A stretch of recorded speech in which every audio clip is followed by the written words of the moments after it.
दिवाली पर अमीर बनने का मौका आया है। दिवाली पर घर ले आए चुनिंदा मूर्तियाँ। दिवाली से जिंदगी भर की अमीरी पाएं। घर की सजावट में क्या करें क्या नहीं, देखें सिर्फ धर्म ज्ञान पर। नमस्कार, मैं हूं आपके साथ कविता राणा। 5 दिनों का दीपोत्सव का महाउत्सव यानी कि दिवाली, खुशियों का पर्व, सुख समृद्धि का पर्व।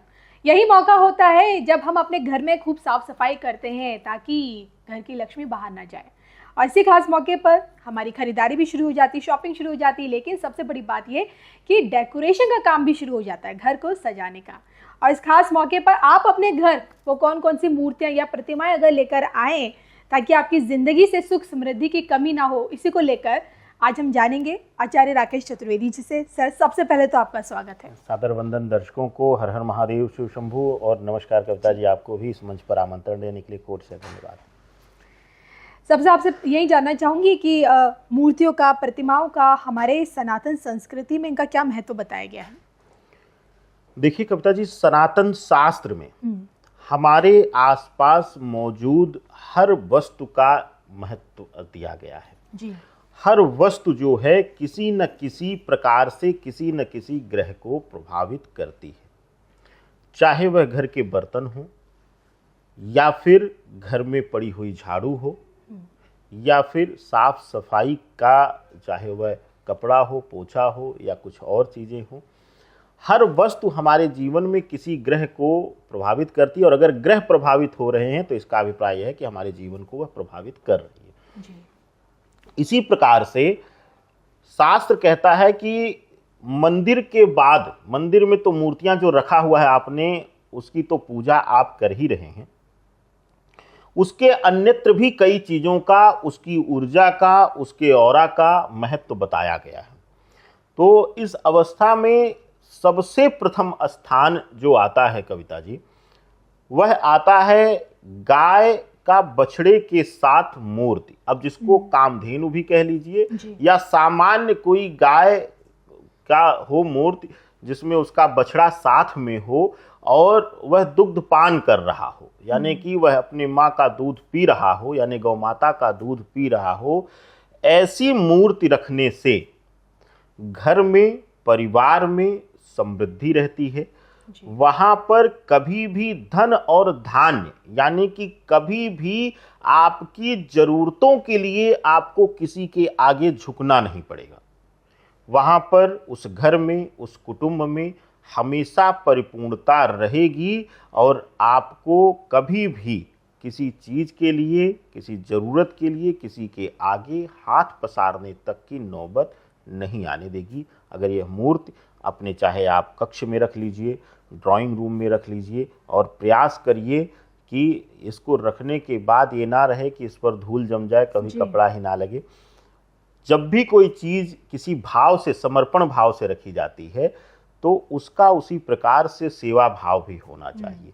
यह आपको विशेष ख्याल रखना पड़ेगा। और अगर आप चाहे कामधेनु हो या फिर विशेष रूप से कोई सामान्य गाय का आप ले लें, और वह निहार रही हो अपने बछड़े को, यानी मुड़ करके वह देख रही हो और बछड़ा उसका दुग्धपान कर रहा हो, ऐसी मूर्ति अगर आप रखते हैं ड्राइंग रूम में या अपने बेडरूम में, तो आपके जीवन में अगर कुछ दिक्कत आ रही है, वैवाहिक जीवन में दिक्कत आ रही है, तो उसमें भी सुधार होगा। आपके कुटुंब में बेवजह के गृह क्लेश हो रहे थे, दिक्कतें आ रही थी, रिश्ते प्रभावित हो रहे थे, तो वहाँ भी शुभता मिलेगी कविता जी। इसके अलावा दूसरी ऐसी प्रतिमा जो जिंदगी में विवेक को लेकर आती है? देखिए, यहाँ पर एक विशेष प्रभाव लिया जाता है।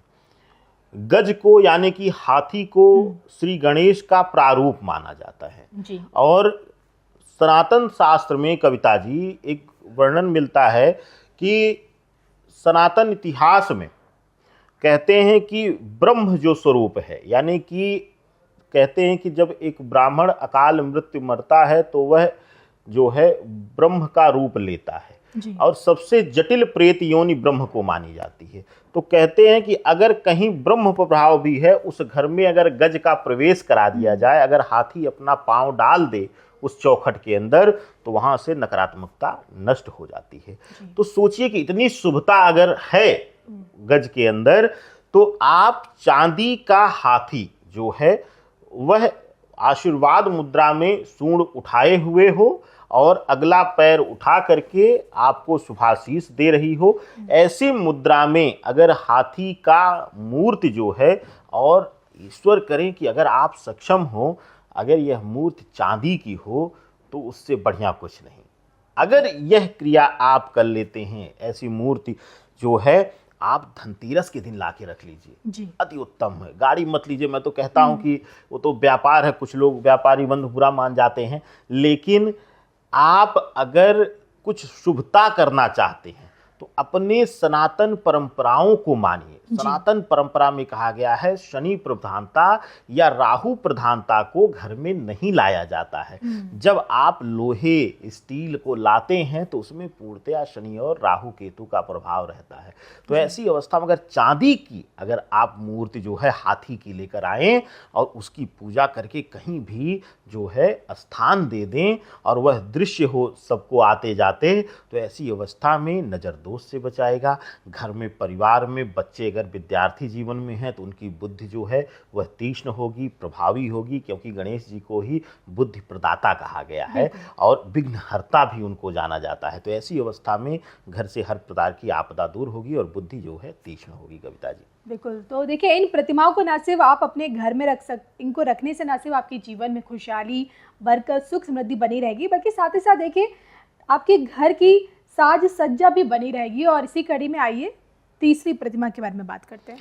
देखिए, तीसरी प्रतिमा अगर देखा जाए कविता जी, हम लोग एक स्थान पे बैठे हुए हैं और हमेशा सनातन शास्त्र कहता है कि जो व्यापारी समाज है, जिनको समाज में जो है जातिगत जो चीज़ें हुई, जो उनके कार्यों के स्थान पर जातियां वर्ण का विभाजन किया गया, आजकल हम उनको अलग रूप दे दिए हैं और भेदभाव करने लगे हैं, लेकिन सच्चाई यही है कि सनातन शास्त्र हमेशा वर्ण विभाजन किया था उनके कार्य के अनुसार। और जो यह समाज है, वैश्य समाज जिसको कहा जाता है या व्यापारी समाज जिसको कहा जाता है, वह हमारे जीवन में बड़ा महत्वपूर्ण स्थान रखता है। धर्म की स्थापना करने के पीछे जितना योगदान वैश्य समाज का, व्यापारी समाज का रहता है, मुझे लगता है कि कोई नहीं कर पाता। मैं 100 बार मंचों से बोल चुका हूँ, मेरा विरोध लोग कर जाते हैं।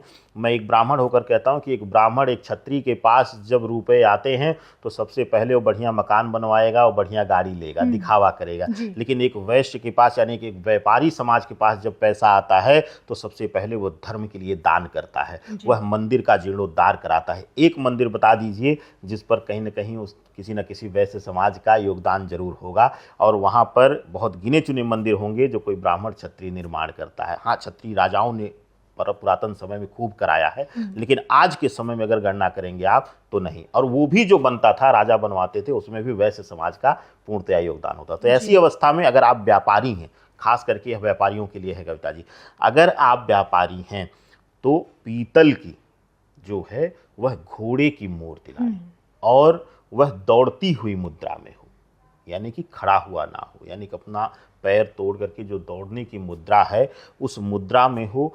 पीतल की ले सकते हैं, ईश्वर करें आप सक्षम हो चांदी की लीजिए, और सक्षम हैं आप तो स्वर्ण की भी लगा सकते हैं। क्यों? क्योंकि घोड़े को सूर्यदेव के रथ का प्रतीक माना जाता है और कहते हैं कि अगर यह अग्र दिशा में बढ़ रहा है तो उसी रफ्तार से आपका व्यापार भी बढ़ता है। और अगर इस चीज को ला करके आप अपने कक्ष में यानी व्यापार स्थल पर, ऑफिस कार्यालय में, अपने कमरे में, अपने टेबल पर रख लेते हैं और वो आपके टेबल पर जब तक रहेगा आपके प्रभाव में वृद्धि ही कराएगा, तो यह अतिशय शुभकारी रहेगा। कविता जी, तो सनातन संस्कृति के अनुरूप हम कुछ ऐसी प्रतिमाओं और मूर्तियों के बारे में बात कर रहे हैं जिनकी मौजूदगी हमारे जीवन में खुशियों की बहार लेकर आती है। और इसी कड़ी में आइए एक और प्रतिमा के बारे में जानते हैं। बिल्कुल, देखिए, अगर यहाँ पर बात किया जाए तो इस दीपावली उत्सव का, क्योंकि आपने चर्चा किया शुरुआत में ही, तो अगर आप लोग अपने घर में लाना चाहते हैं,